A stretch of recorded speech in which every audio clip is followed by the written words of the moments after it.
સ્વાગત છે આપનું અમારી યુટ્યુબ ચેનલ નિર્મલ મન જન સોમોહી પાવા પર.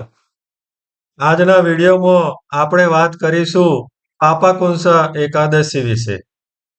પાપાકુંસા એકાદશી એ આસો સુદ 11ને દિવસે મનાવવામાં આવે છે. ચાતુર્માસ દરમિયાન પડતી હોવાથી એ અત્યંત મહત્વની એકાદશી ધરાવે છે.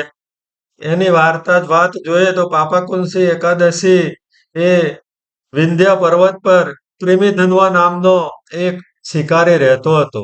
તે રોજ પ્રાણીઓને મારીને જીવન એનું ગુજારતો હતો.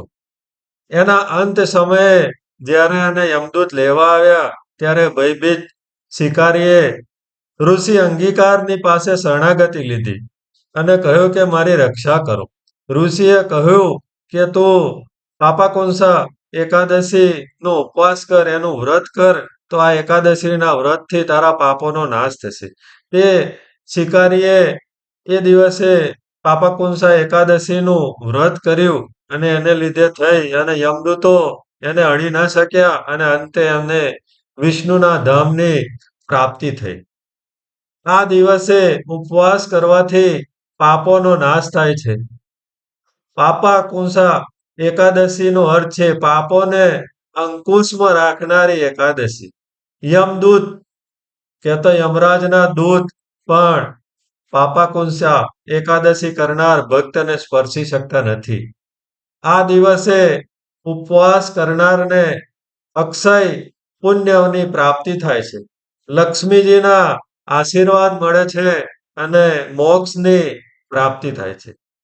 ઉપવાસની વિધિમાં જોઈએ તો એકાદશીના આગલા દિવસે કહેતા દસમના દિવસે 5-10 તુલસીના પાન તોડી રાખવા જોઈએ, કારણ કે એકાદશીના દિવસે તુલસી પત્ર તોડવાનો નિષેધ છે. બને તો દસમની સંધ્યા પછી ભોજનનો ત્યાગ કરો.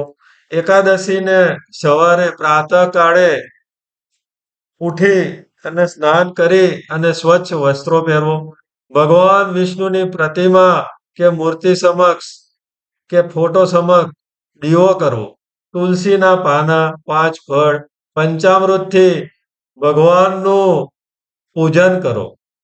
દિવસભર જપ, પાન, કીર્તન કરો. રાત્રે જાગરણ કરવાનો પણ વિશેષ મહિમા છે.